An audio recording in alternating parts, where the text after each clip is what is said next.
Hello friends, welcome to Mala's Tamil kitchen. இந்த வீடியோவில் உதிரியாக மஷ்ரூம் புலாவ் எப்படி நம்ம குக்கரில் செய்யுதுன்னு பார்க்கலாம். ஃபஸ்ட் இதுக்காக குக்கர் சூட் பண்ணி அதில் 1.5 டேபிள் ஸ்பூன் எண்ணெயும் 1.5 டேபிள் ஸ்பூன் நெய்யும் சேர்த்துக்கலாம். சரி பங்கு நெய் சேர்க்கறதுனால நல்லா வாசனையாக இருக்கும் இந்த புலாவ். நான் இன்றைக்கி 300 கிராம் அளவு பாஸ்மதி அரிசி எடுத்துக்க போகிறேன் இந்த புலாவ் செய்யறதுக்கு.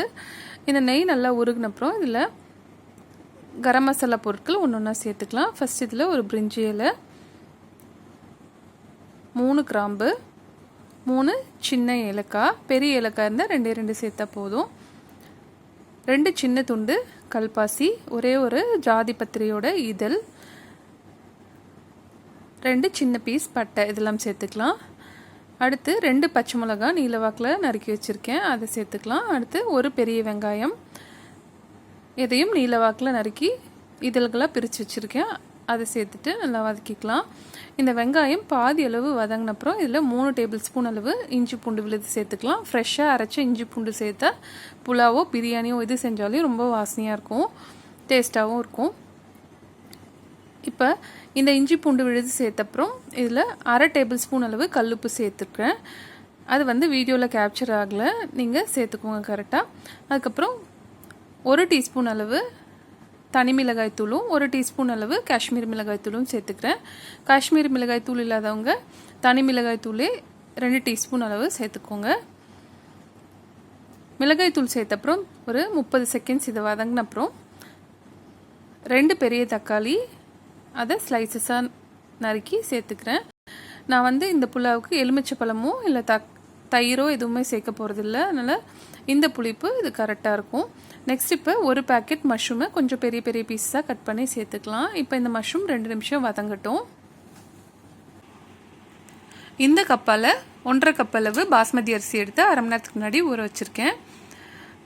இப்போ இந்த மஷ்ரூம் 2 நிமிஷம் வதங்கினப்புறம் அந்த மஷ்ரூம் இருக்க தண்ணியெல்லாம் வெளியே வந்துருச்சு. அதுக்கப்புறம் இதில் ஒரு அரை பிடி அளவு புதினா இலைகள் ஃப்ரெஷ்ஷாக சேர்த்துக்கலாம். புலாவை பொறுத்தவரையிலையும் ஃப்ரெஷ்ஷாக நம்ம புதினா இலைகள் சேர்க்கணும். கொத்தமல்லியோ கருவேப்பிலையோ இல்லாட்டி கூட பரவாயில்ல. கருவேப்பிலை யூஸ்வலாக புலாவுக்கெல்லாம் சேர்க்கக்கூடாது. நெக்ஸ்ட் இப்போ இதில் தண்ணி அளந்து சேர்த்துக்கலாம். நான் 2.5 கப் அளவு தண்ணி எடுத்துக்கிறேன். நம்ம அரிசி 1.5 கப் அளவு எடுத்தோம், அதுக்கு 2.5 கப் அளவு தண்ணி சேர்த்தா போதும். ஏன்னா மஷ்ரூம்லேருந்து நமக்கு தண்ணி வந்தது வேறு கொஞ்சம் இருக்கும். அதிகமாக தண்ணி சேர்த்தா புலாவ் குழஞ்சி போயிடும். இப்போ இந்த தண்ணி லேசாக கொதி வரும்போது நம்ம அதில் அரிசியை சேர்த்து மிக்ஸ் பண்ணிக்கலாம்.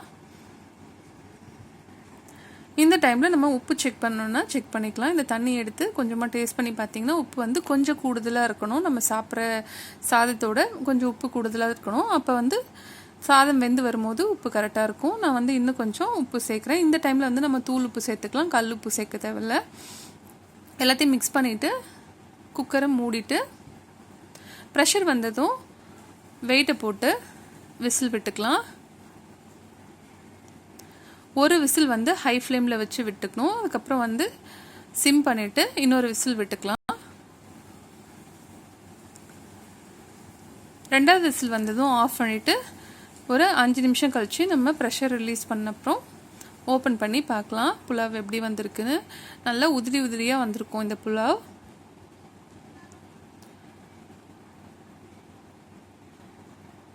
சுவையான மஷ்ரூம் புலாவ் தயாராகிடுச்சு.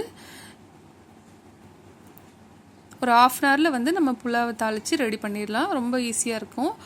இந்த ரெசிபியை நீங்களும் உங்கள் வீட்டில் செஞ்சு பாருங்கள். செஞ்சு பார்த்துட்டு உங்கள் கருத்துக்களை கமெண்ட் செக்ஷனில் சொல்லுங்கள். வீடியோ பிடிச்சிருந்தா மறக்காமல் மாலாஸ் தமிழ் கிச்சன் சேனலுக்கு சப்ஸ்கிரைப் பண்ணிவிட்டு கூடவே பக்கத்தில் இருக்க அந்த பெல் ஐக்கானையும் ப்ரெஸ் பண்ணுங்கள். வேற ஒரு யூஸ்ஃபுல் அண்ட் இன்ட்ரெஸ்டிங்கான வீடியோவில் உங்களை சந்திக்கிறேன். தேங்க்யூ.